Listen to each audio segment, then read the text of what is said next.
Hi friends, அனைவருக்கும் கவிதாவோட வணக்கம். மார்கழி மாதத்தில் அதிகமாக இருக்கும் பனி, இன்னைக்கு சனி.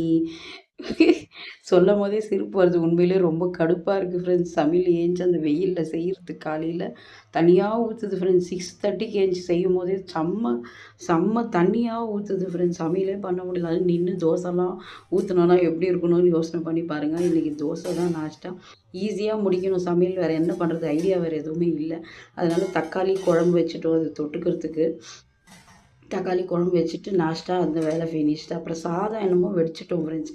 ஈஸியாக சாதம் வெடிக்க முடியுதுன்னு வெடிச்சிடும். ஆனால் என்ன குழம்பு வைக்கிறதுன்னு தலை எப்படி குழம்புதுனாக்கா, அப்படியே எல்லாத்தையும் விட்டுட்டிங்கன்னா ஓடி போயிடலாமா. சாப்பிட வேணாம், ஒன்றும் வேணாம், எங்கன்னா காட்டில் போய் உக்காந்து பழம் கிடைக்கிற பழம் சாப்பிட்டுன்னு உக்காந்துக்கலாம் போல் வெறி இருக்குது ஃப்ரெண்ட்ஸ். அவ்வளோ அனல். தயவு செஞ்சு யாரும் பெங்களூரில் வெயில் கம்மியாக இருக்குதுன்னு நினைக்காதீங்க. அவ்வளோ வெயில். அடுப்புக்கிட்ட நின்று சமையல் பண்ண முடியல. சமையல் பண்ணுறவங்களுக்கு தான் கஷ்டம் தெரியும். ஈஸியாக சொல்கிறவங்க, ஆர்டர் போடுறவங்கலாம் போடுவாங்க, இதை செய்ய அதை செய்யணும். அங்கே அடுப்புக்கிட்ட வேவுறவங்களுக்கு மட்டும்தான் அந்த சாதம் வேவுதோ இல்லையோ, சத்தியமாக நாங்கள் வெந்து போயிடுவோம். ஸ்டார்டிங்கில் என் மூஞ்சி பார்க்கும்போதே உங்களுக்கு தெரியும் எவ்வளோ வெந்துட்டு இருக்கிறேன் நான் நின்றுட்டுன்னு. கருப்பாக இருந்த கவி கரேன்னு ஆகிட்ட கவி.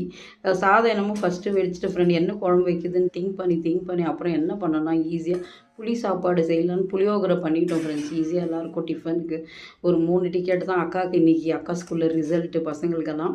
அதனால் இன்றைக்கி ரிசல்ட் கொடுத்துட்டு மண்டேலேருந்து வீட்டில் இருப்பா ஃப்ரெண்ட்ஸ். கொஞ்சம் நிம்மதி ஆறுதல் இருக்கும். கூட ஹெல்ப் பண்ண ஒரு துணை வந்து விட்டாலே அப்படின்ற ஒரு ஆறுதலோடு ஒரு மாதம் ஓடலாம். திரும்ப அந்த ஒரு மாதத்துக்கு அப்புறம் அந்த திருப்பி ரொட்டீன் ஸ்டார்ட் ஆகிடும். அதனால் எங்கள் வீட்டில் இன்றைக்கி ரொம்ப ஈஸியாக வேறு எதுவுமே செய்ய முடியல ஃப்ரெண்ட்ஸ். இந்த வெயிலுக்கு ஈஸியாக நான் இதை தான் சமையல் பண்ணேன். நீங்களாம் என்ன பண்ணேன்னு கமெண்ட் பண்ணுங்கள் ஃப்ரெண்ட்ஸ். அடுப்பில் வேவுறவங்களுக்கு மட்டும்தான் எவ்வளோ கஷ்டம்னு தெரியும். எத்தனை பேர் கஷ்டப்படுறீங்கன்னு எனக்கு ஒரு கமெண்ட்டை போடுங்க ஃப்ரெண்ட்ஸ். இன்றைக்கி என்னோடய சமையலில் நீங்களாம் என்ன சமைச்சிங்கன்னு சொல்லிட்டு கமெண்ட் பண்ணுங்கள். நாளைக்கு எனக்கு அந்த ஐடியா வரும். தேங்க்யூ.